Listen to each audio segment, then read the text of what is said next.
حلو الحمد لله. اسمك ايه؟ محمد. عندك كام سنة يا محمد؟ 9 سنين.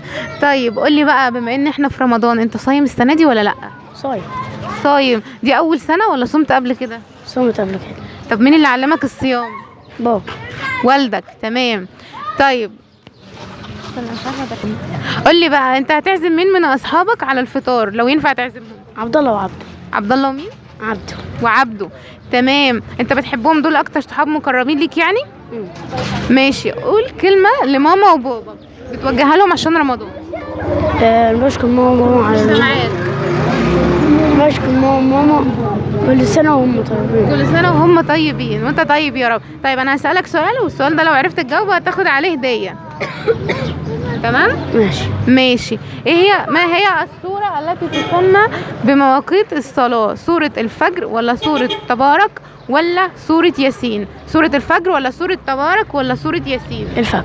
سورة الفجر. ماشي. كل سنة وانت طيب، ودي هدية بسيطة ليك.